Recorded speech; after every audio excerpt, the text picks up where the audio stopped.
a synagogue in Manchester on the holiest day of the Jewish calendar. 2 people are killed.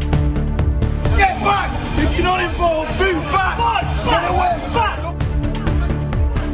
Police were on the scene in minutes after a man said he'd seen a car driven towards people and someone being stabbed. This lunchtime, we don't know what the motive for the attack was. We do know 2 people have died, 3 people are in a serious condition, and armed officers shot the suspect. Honestly, I'm frightened. I'm really scared because the biggest worry is we're already being quite divided. Our different cultures make us stronger together, and that's how we can build together. And it's really frightening to watch everything just fall apart. The Prime Minister was in Denmark when the news broke. He is now flying back to chair an emergency Cobra meeting, saying the fact it took place on Yom Kippur makes it all the more horrific. The attack in Manchester this morning is absolutely shocking. I'm already able to say that additional police assets are being deployed to synagogues across the country, and we will do everything to keep our Jewish community safe. We'll have the latest on the attack and the rest of the day's news, including how new tech is providing new hope for eczema sufferers.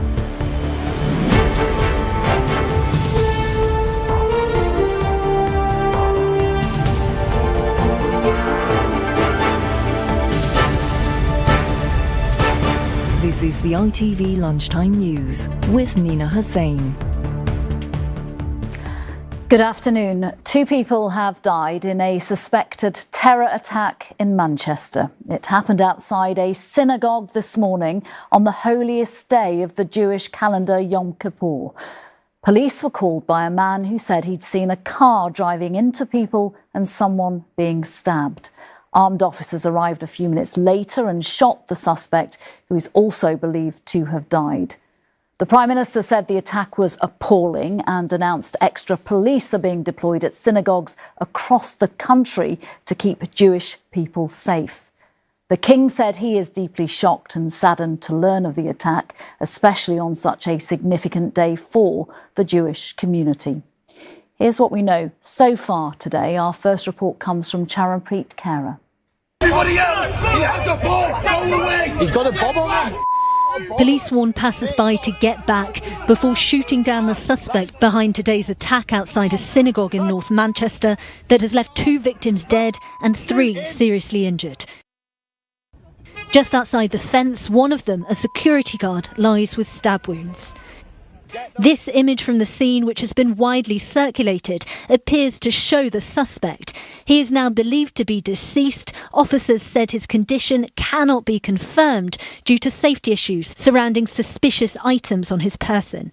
The morning's events unfolded in Crumpsall in North Manchester. At 9:31, Greater Manchester Police were called to the synagogue by a member of the public who said he'd seen a car being driven into people and that one man had been stabbed. The police were dispatched straight away, and at 9:38, firearms officers shot the man believed to be the offender. He is thought to be dead. Paramedics arrived at 9:41 to treat multiple people with injuries caused by both vehicle and stab wounds. 2 of them have now been confirmed dead. Moments after the attack, the police declared Plato, the national code word used by emergency services when responding to terror attacks. A Cobra meeting will take place later today. The attack in Manchester this morning is absolutely shocking, and all of our thoughts are with those affected. I'm on my way back to London. When I arrive, I will chair an emergency Cobra meeting. I'm already able to say that additional police assets are being deployed to synagogues across the country, and we will do everything to keep our Jewish community safe. Eyewitnesses described their shock that a synagogue had been the target. We're quite a cultured community. There's, my neighbour's Muslim, my other neighbour's Sikh, my neighbour after that's Jewish, my neighbour after that is Christian. It's horrific. I mean, at this point, too much hatred against Jewish people. I mean, everywhere you go, there's hatred. The attack coincides with Yom Kippur, one of the holiest days in the Jewish calendar, and a time when synagogues like this are particularly busy. Neighbouring MP Christian Wakeford has worshipped at the synagogue himself. The rabbi is a friend of mine. It's one of those where I just thoughts and prayers for all those who've already suffered in the attack. I think we're all waiting for answers. In a statement, the King said, "My wife and I have been deeply shocked and saddened to learn of the horrific attack in Manchester, especially on such a significant day for the Jewish community. Our thoughts and prayers are with all those affected by this appalling incident, and we greatly appreciate the swift actions of the emergency services." Those actions are still ongoing. A bomb disposal unit is on the scene, and police are deploying additional resources to synagogues around the country. Charanpreet Khera, ITV News. Well, when we came on air, it's been reported that hospitals across Greater Manchester are now in lockdown since the attack, with people being urged to stay away from A&E unless their condition is life-threatening. Let's take you live to the scene of the attack itself and join our North of England reporter, Jonathan Brown. Jonathan, can you describe what's happening there, first of all, this lunchtime, of course, and also the wider impact on the area?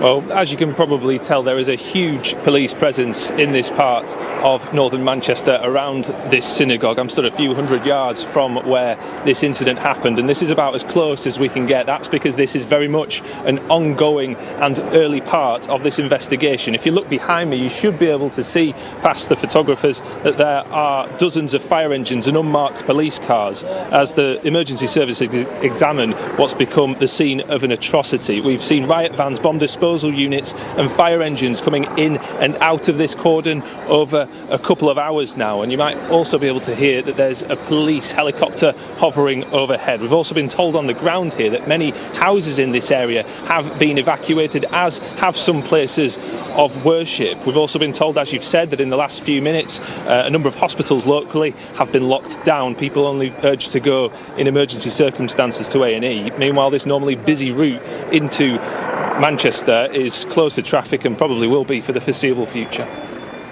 Jonathan, you describe it as a scene of an atrocity, also a scene of shock and fear, no doubt. We heard from some of the people who live nearby who heard what happened this morning. Absolutely. As we've heard, this incident happened on Yom Kippur. That's the holiest day on the Jewish calendar. On top of that, we're in an area that's known for its large Jewish community. There are dozens of synagogues in this part of Manchester. That's been evident from some of the crowds surrounding this cordon, for example, many wearing religious dress. We've also got everyone from children to older, elderly people here. Some have even brought chairs from their homes out onto the street so they can get a closer look as to what's happening on this cordon. Now, we've also spoken to some people, as you say, worried about the safety of their loved ones. That's partly made more difficult by the fact that during Yom Kippur, people normally abstain from using technology, but there are of course fears as to whether this is an isolated attack or not. That's why the Prime Minister has said that extra police assets will be deployed at synagogues. In the meantime, people here are just hoping that no more lives are lost. Absolutely. Jonathan, for now at the scene there, thank you very much. Let's get more on the response then from the Prime Minister and the government this morning. As we said a little earlier, Sir Keir Starmer flew back from that meeting in Copenhagen to chair an emergency meeting in Downing Street. Our political correspondent Shihab Khan is there for us this lunchtime. What more can you tell us at this stage, Shihab? Yeah, at this exact moment, what we know is that emergency Cobra meeting will be taking place later this afternoon. That will bring together emergency services personnel, the most senior members of staff within a number of government departments, to liaise and discuss about what is the best way to deal with this. Those meetings are often chaired by different cabinet ministers. Today it will be chaired by the Prime Minister, who, Nina, as you say, has cut his trip to Denmark short. He was there meeting with European leaders. The idea was to discuss different types of policy, including immigration. Instead, he's cut that meeting short because of this incident. We've also heard from the Prime Minister, in which, as was already mentioned in Charanpreet's report, that additional police assets have been deployed. He's also already spoken with the Mayor of Greater Manchester, Andy Burnham, and with senior Jewish community leaders. We've also heard, away from the Prime Minister, from other political leaders in the last few hours or so. The Leader of the Opposition, Kemi Badenoch, Nigel Farage, the the leader of Reform UK, and Ed Davey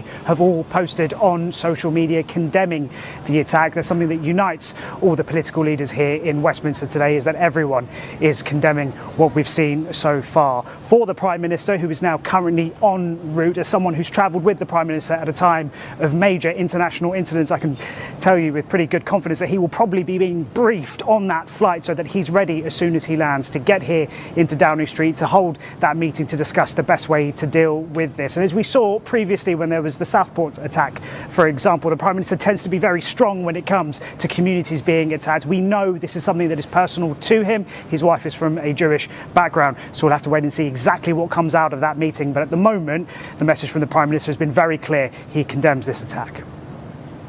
Shihab Khan, thank you very much. Thank you.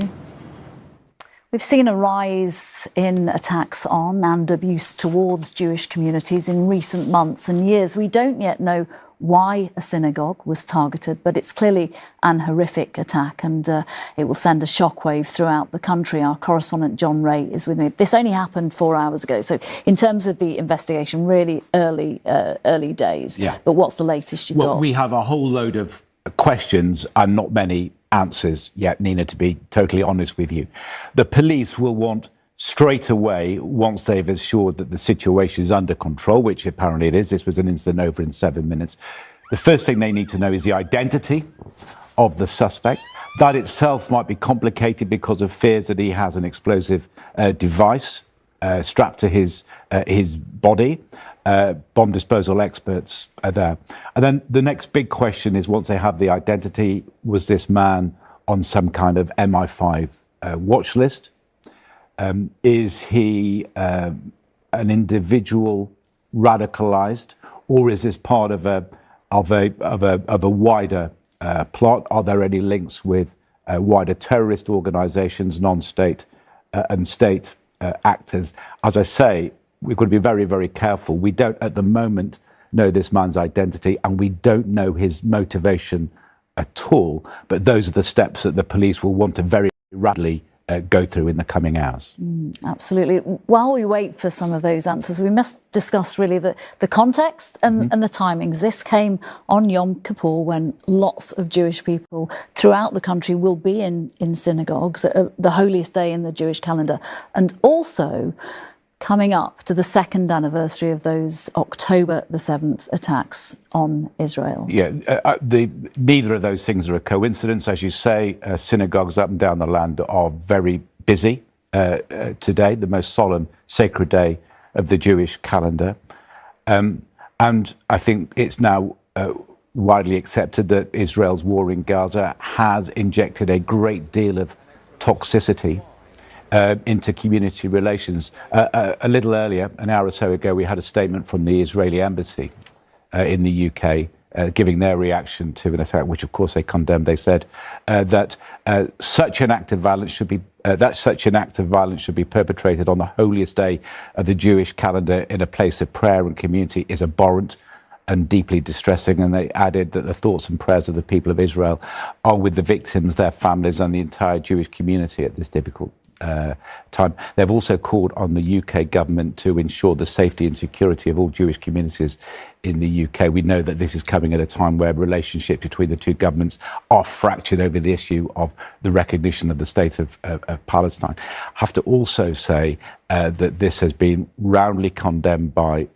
Islamic organisation in this country. The British Muslim Trust said this is a despicable and cowardly and abhorrent act, and that Muslims in this country stand with Britain's Jewish community. John, for now, thank you very much. Thank you. To some other news around today then. The government has announced more changes to the UK's asylum system. The Prime Minister said there will be no golden ticket to settlement under government plans to require refugees to earn their right to stay long term, and the changes would mean refugees wouldn't have an automatic right to bring their families here once they've settled. The Shadow Energy Secretary has called for Baroness Michelle Mone to resign from the House of Lords after a company linked to her was ordered to repay the government £122 million for breaching a contract to supply surgical gowns during the pandemic. Baroness Mone was a Tory peer. She has denied any wrongdoing. And the family of a British couple detained in Iran is calling on the Foreign Office to secure their urgent release, saying the couple's physical health is really starting to suffer. Lindsay and Craig Foreman were taken into custody in January this year during a motorcycle tour around the world and were later charged with espionage, an allegation they deny.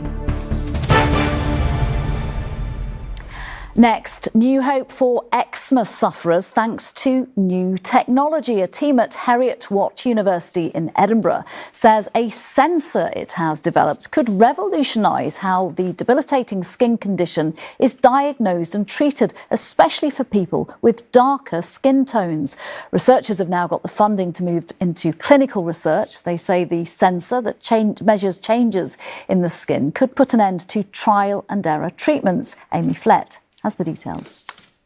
After years of living with painful eczema, Eczema has faced a long and frustrating journey towards effective care. I've had to go through multiple treatments, and within the multiple treatments I've had infections, and the infections have been worse than the eczema itself, because in their rules they need you to go through all these medication or whatever so that then they can give you what you actually need. Skin colour can play a major role in how accurately conditions are identified, often resulting in under-treatment. I'm South Asian. I do have very light skin, I would say, but eczema, you can see the inflammation on my fingers. They can be seen, but if you have anybody that's darker than me, then it's very hard for eczema to be seen on their skin. And with long NHS waiting lists, it's become an even greater challenge for dermatologists. At the moment, we've got fantastic treatments for eczema. It just takes a lot of clinician time, and it thus limits the number of people we can treat.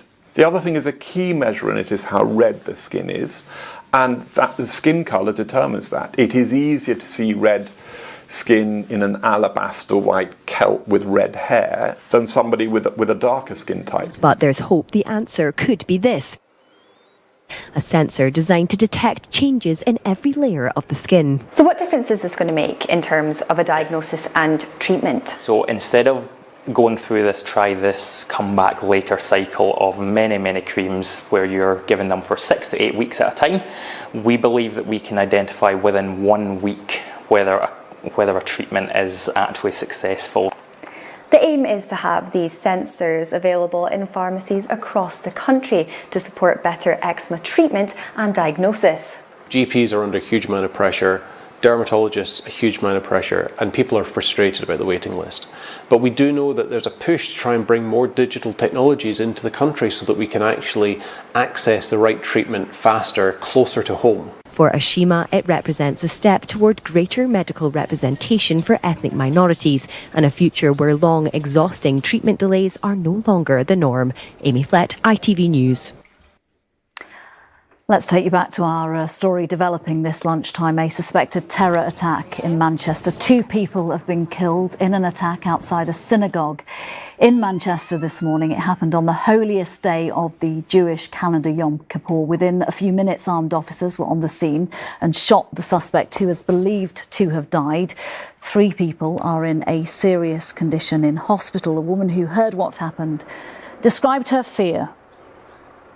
Honestly, I'm frightened. I'm really scared, because the biggest worry is we're already being quite divided, and for someone that, we build off our culture. Our different cultures make us stronger together, and that's how we can build together. And it's really frightening to watch everything just fall apart. The Prime Minister has flown back from a summit in Denmark to chair an emergency Cobra meeting this afternoon. Let's take you back to the scene now and join our North of England reporter Jonathan Brown. Jonathan, just a few hours after the attack happened, people are just hearing about it and others are processing what they've seen and what has happened.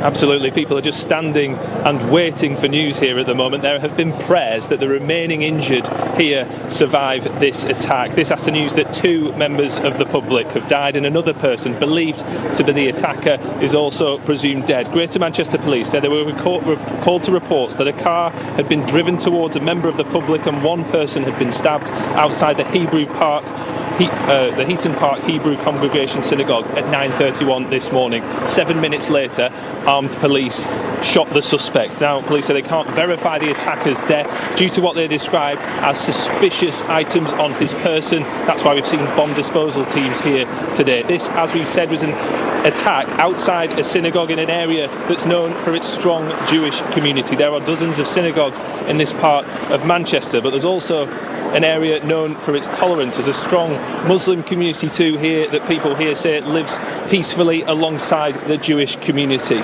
That's why this attack has left people in such disbelief. In the meantime, we're expecting more information from the police in the coming hours. Jonathan Brown, thank you. John, we need that tolerance and talk of that tolerance, don't we? This is an attack which could lead to more fear in an already divided society. Yeah, this was an incident that was over in 7 minutes. 9:31 this morning, the alarm was raised. 9:38 this morning, the police arrived and shot dead the suspect. But we will be living with the ramifications of this potentially for a long, long time to come. There is no way of overestimating the amount of shock that people will feel. But at the same time, not a surprise, Nina, we've known that there has been a huge rise in the amount of anti-Semitic incidents in this country after the beginning of Israel's war in Gaza, a tripling of abuse, but not an attack of this kind, which I'm thinking is, in my memory, is certainly unprecedented. And then the investigation to come, the who, the how, and the why this has happened. I think the only certainty we have at this lunchtime is that we have a Jewish community in this country numbering just around 300,000 people on their most sacred, solemn day of the year. They will be feeling ever so vulnerable today. Yeah, and just to reiterate, the police have been sent to synagogues across the country today. John Ray, thank you very much. And we will have continuing coverage of this developing story on our website, itv.com/news, and on ITVX. Lucrezia will bring you all the latest and reaction to it on tonight's evening news at 6:30 from me and everybody on today's lunchtime team. Bye-bye.